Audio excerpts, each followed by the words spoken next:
अयोध्या राम मंदिर इतिहास जो हमारी आस्था और गौरव से जुड़ा हुआ है। भारतीय प्राचीन साहित्य में उपस्थित प्रमाणों के अनुसार अयोध्या को भगवान श्री राम के पूर्वज भगवान विवस्वान यानी कि सूर्य देव के पुत्र वैवस्वत मनु ने बसाया था। तभी से इस नगर पर सभी सूर्यवंशी राजाओं का राज्य महाभारत काल के अंत तक बना रहा था। अयोध्या में ही प्रभु श्री राम ने राजा दशरथ के महल में अवतार लिया था। महर्षि वाल्मीकि ने भी रामायण में जिस अयोध्या राम मंदिर भूमि का वर्णन किया है, उसकी शोभा एवं महत्ता की तुलना इंद्रलोक से है। उसी अयोध्या राम मंदिर इतिहास जिसके ऐतिहासिक साक्ष्य आज भी मौजूद है। अयोध्या राम मंदिर जो श्री राम की जन्मभूमि है, धन और धान्य व अमूल्य रत्नों से भरी हुई इस नगरी की अतुलनीय व अनुपम छटा एवं गगनचुंबी इमारतों को अयोध्या नगरी में होने का संपूर्ण वर्णन भी वाल्मीकि रामायण में विस्तार से मिलता है। अयोध्या राम मंदिर इतिहास जानने के लिए हमें समय से पीछे जाना होगा। भगवान श्री राम ने अपने परम धाम में जाने के पश्चात अयोध्या कुछ काल के लिए उजाड़ सी हो गई थी, लेकिन उनकी भूमि पर बना अयोध्या राम मंदिर और श्री राम का महल वैसे का वैसा ही था। भगवान श्री राम के पुत्र कुश ने एक बार फिर पुनः अयोध्या का अपनी राजधानी के रूप में पुनर्निर्माण करवाया। इस निर्माण के बाद सूर्यवंश की लगभग अगली 44 पीढ़ियों तक अयोध्या राम मंदिर का अस्तित्व बना रहा, जो आखिरी राजा महाराजा बृहदल के समय तक अपने चरम पर था।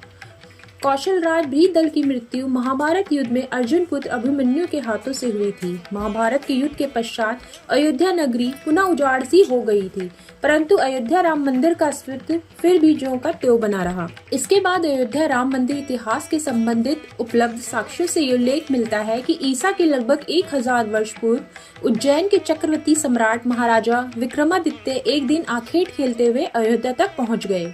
अत्यधिक थकान होने के कारण उन्होंने अयोध्या में सरयू नदी के किनारे एक आम के वृक्ष के नीचे अपनी सेना सहित आराम करने का निश्चय किया। उस समय तक यहाँ काफी घना जंगल हो चला था, किसी प्रकार की कोई बसावट भी यहाँ नहीं थी। महाराजा विक्रमादित्य को अयोध्या राम मंदिर की इस भूमि में कुछ दिव्य अनुभूतियाँ होने लगी। तब उन्होंने इसकी खोज आरंभ की और आसपास के कुछ योगी व संतों की कृपा से उन्हें ये ज्ञात हुआ कि यह श्री राम की जन्मभूमि अयोध्या है। तब उन संतों के निर्देश पर सम्राट विक्रमादित्य ने पुनः यहाँ एक भव्य अयोध्या राम मंदिर निर्माण के साथ ही कूप, सरोवर और महल आदि का निर्माण भी करवाया। कहते हैं कि उन्होंने अयोध्या राम जन्मभूमि पर काले रंग के कसोटी पत्थर वाले 84 स्तंभों पर एक विशाल श्री राम मंदिर का निर्माण करवाया था। अयोध्या राम मंदिर की भव्यता देखने वालों को भी चकित करती थी। अपने समय पर अयोध्या राम मंदिर का जीर्णोद्धार करवाया था। पुष्यमित्र का एक शिलालेख भी अयोध्या से प्राप्त हुआ है, जिसमें उनके द्वारा 2 अश्वमेधो यज्ञों का अयोध्या में किए जाने का वर्णन भी मिलता है। अयोध्या राम मंदिर इतिहास जानने के लिए हुई खुदाई में ऐसे अनेकों अभिलेख प्राप्त हुए हैं, जिनसे ये ज्ञात होता है कि गुप्त वंशीय सम्राट चंद्रगुप्त द्वितीय के समय और उसके तत्पश्चात काफी समय तक अयोध्या ही गुप्त साम्राज्य की राजधानी थी। गुप्तकालीन समय के महाकवि कालिदास ने भी अयोध्या राम मंदिर और उसके पौराणिक इतिहास को अपने महाकाव्य रघुवंश में कई बार उल्लेख किया है।